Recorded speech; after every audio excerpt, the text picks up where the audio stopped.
तो all of you concentrate students, it's really easy question but this is very important because अभी मैं कुछ derivation करने वाला हूँ, शायद नेक्स्ट सेशन में चालू होगा, नहीं तो अभी चालू होगा, but the basic theory you should know ना, बिकॉज ये इंपॉर्टेंट क्वेश्चन भी है.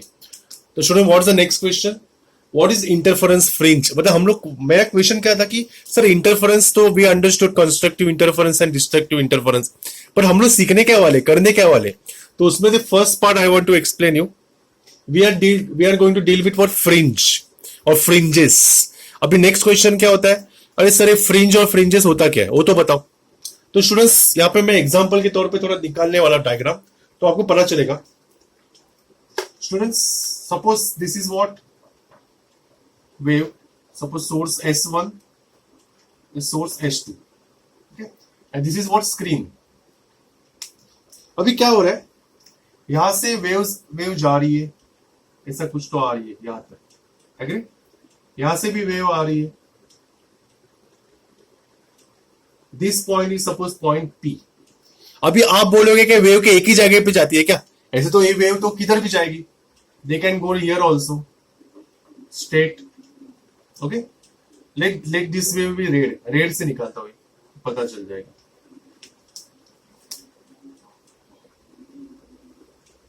ओके, तो यहां से भी ऐसे जाके इधर भी आ सकती है. So this is point Q. तो ऐसे कहां पे भी जा सकती है, यू कैन सी हियर. मतलब this P point consist of one blue one red, this Q point consist of one blue one red. ऐसे बहुत सारे पॉइंट्स मिलेंगे.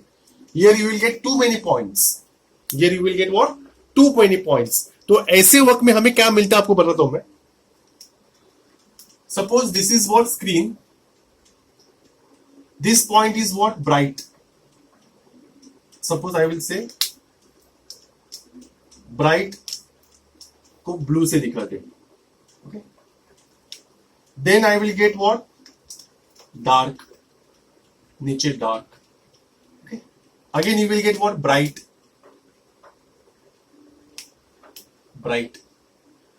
तो इस तरह से हमें स्क्रीन पे you will find such type of ऐसा पट्टा मिलेगा तुम लोग, blue then black, again blue then black. मतलब you will find such type of zebra type structure. मतलब ब्लू ब्लैक, मतलब हम लोग को बता रहा है bright dark bright dark bright dark. This is called interference pattern. This is called interference pattern. Okay? तो हमें क्या बताना है यहाँ पे, तो you will get such type of interference pattern जिसमें bright points रहेंगे, dark point रहेंगे. तो यहाँ पे मैंने लिखा है locus of all bright points are called bright fringe and locus of all dark points are called dark fringe. मतलब आपको इंटरफेरेंस के बाद ऐसा कुछ मिलेगा जिसमें bright dark zebra type structure मिलेगा. जैसे आप जेब्रा पे क्रॉसिंग करते हो ना, जेब्रा क्रॉसिंग, वैसे आपको स्ट्रक्चर मिलेगा आईपीस पे, स्क्रीन पे.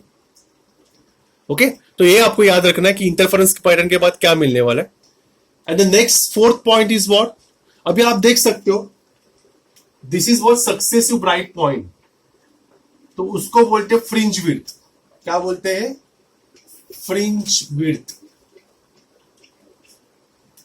तो आप बोलोगे जैसे ब्राइट सक्सेसिव ब्राइट पॉइंट्स के बीच वाला डिस्टेंस को हम लोग फ्रिंज विड्थ बोलते हैं, उसी तरह से successive dark point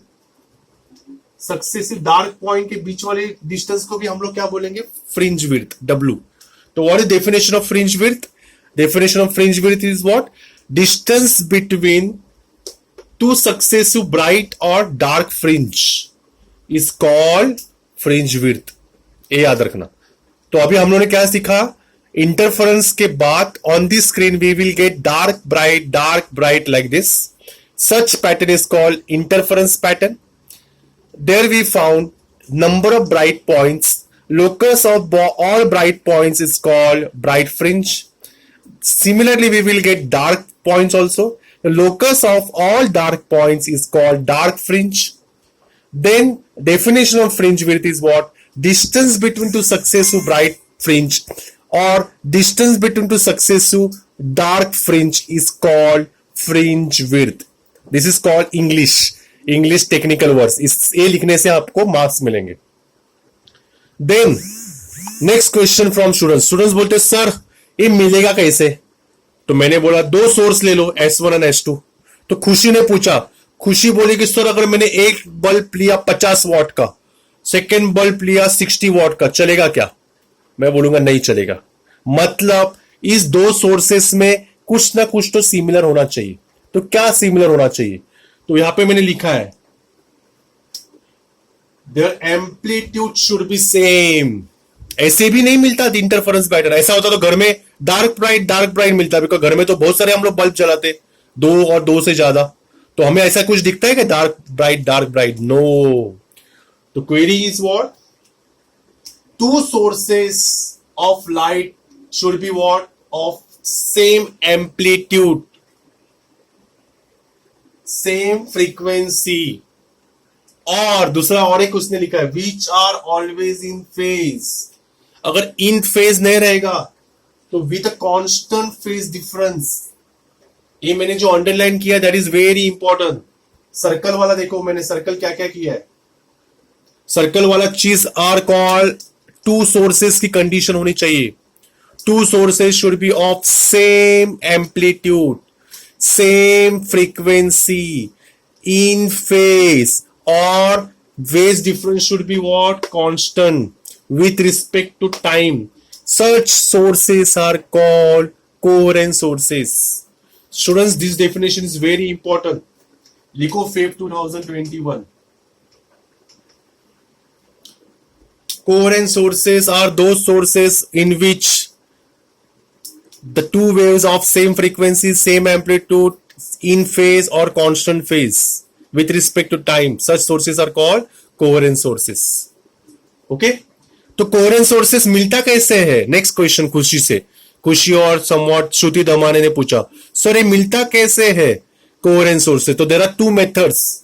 One is called division of wavefront method और third is division of amplitude method.